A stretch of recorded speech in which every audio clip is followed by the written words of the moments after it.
everyone. So today I'll be doing a question on production function. Okay, let's start with it. Let's say the question says, entrepreneur Komal is starting a new business selling hair dryers.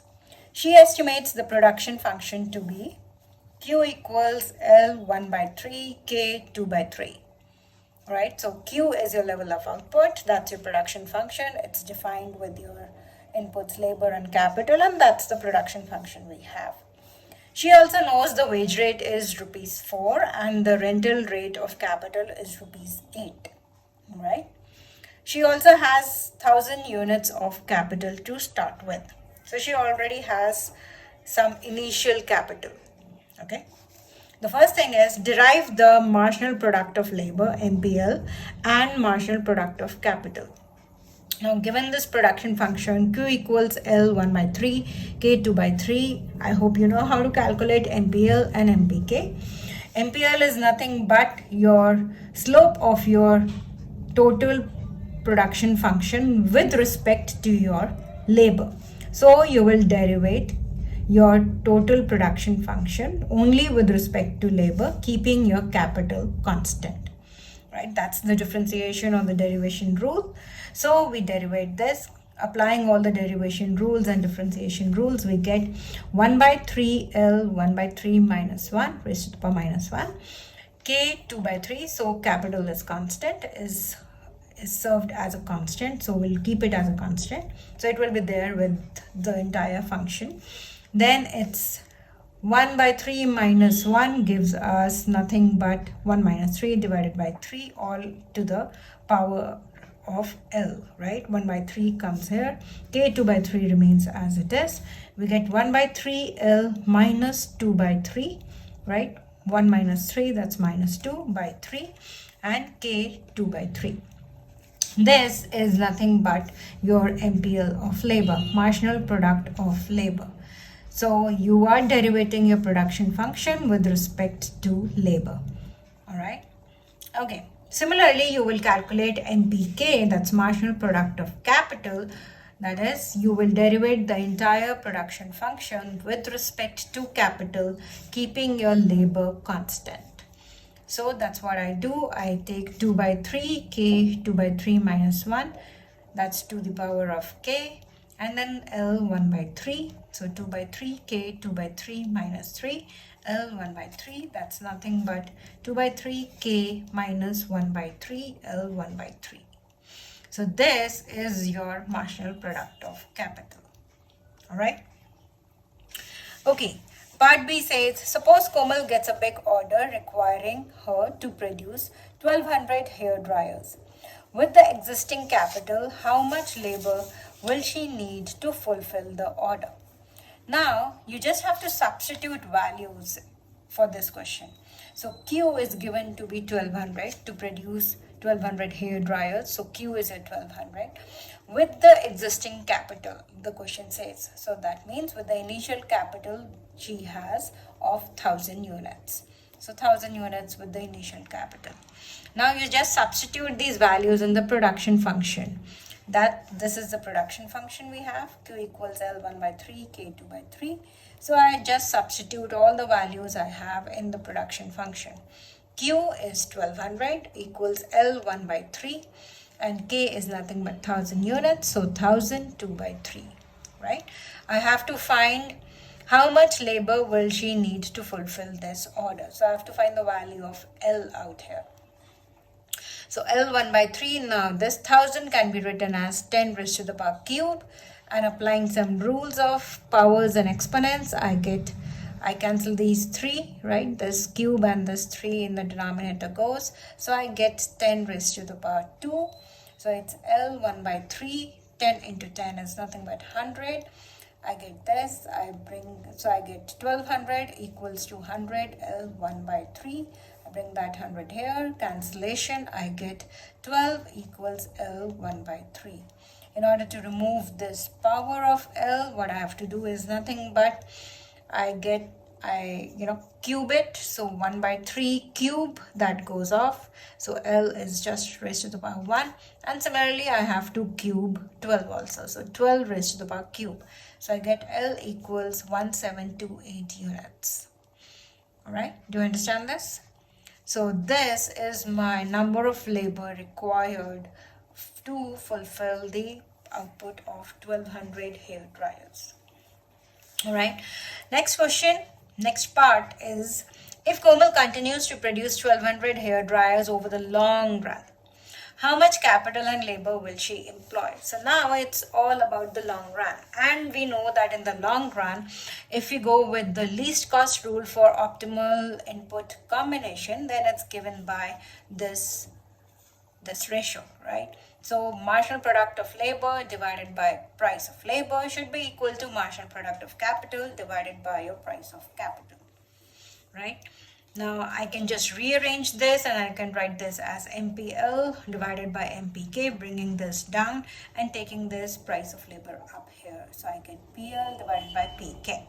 Now price of labor is nothing but the wage rate. Price of capital is nothing but the rental rate of capital. So I'm just substituting another variable for these, which is W and R. And my MPL divided by my MPK is nothing but my marginal rate of technical substitution, MRTS. All right, now how MPL divided by MPK, or what is MRTS is, so it's the rate at which one input can be substituted for another input in the production of good X without changing the quantity of output. So if you will just refer to your books, you will find that MRTS is given by the formula of change in K by change in L. So substituting one input instead of the other input, right, without changing the quantity of output for a production of good X is your marginal rate of technical substitution.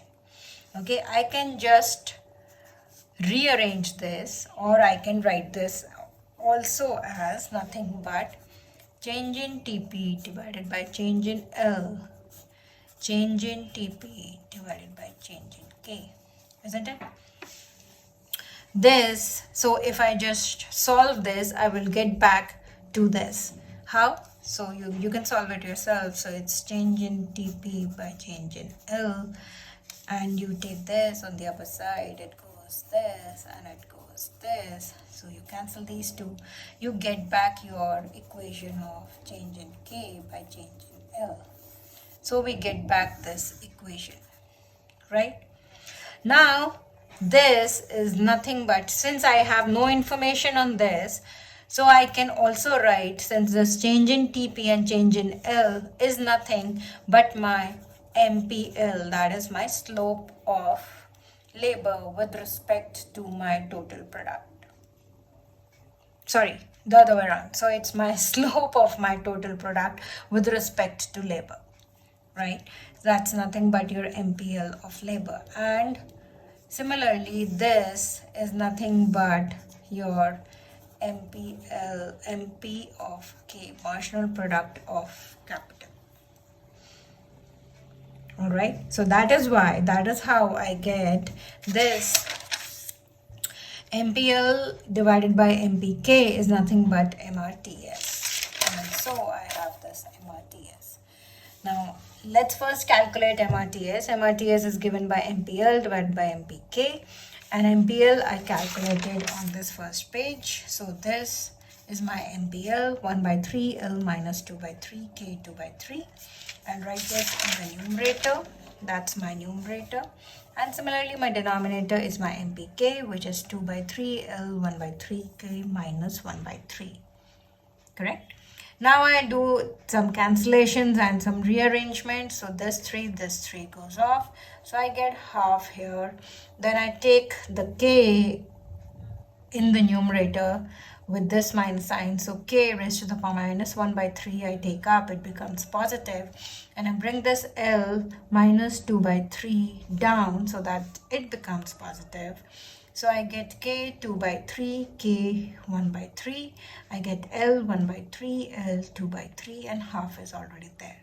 So half, now I am applying some rules of exponents and powers. So with the same basis, the powers are added. So I just add them up. 2 by 3 plus 1 by 3 is nothing but 3 by 3, which is 1. So k raised to the power 1. Similarly for L, so I get L, right? So I get basically k divided by 2L as my MRTS. Got it? Now W is nothing but the wage rate, which is given in the question as 4, and R is nothing but rate of your capital, which is given in the question as 8. So my MRTS, that's K divided by 2L, is equal to W by R, which is 4 by 8, right? So it gives me, I cross multiply, so 8K equals to 8L, 4 2s are 8L, so K equals L, 8 and 8 gets cancelled, right? So K equals L, that's what I get. Alright, now I have to substitute this value K equals L in the production function in order to get the values for K and L actually. So production function is this, Q equals L 1 by 3, K 2 by 3. Q is given to be 1200, L is L 1 by 3, L 2 by 3. Now, I'm just substituting K equals L, right? So instead of K, I'm writing now L out here. That's the only difference. Okay, since K is equal to L. So L 1 by 3, L 2 by 3. Now this is nothing but again L. So L is equal to 1200. So K is also equal to 1200.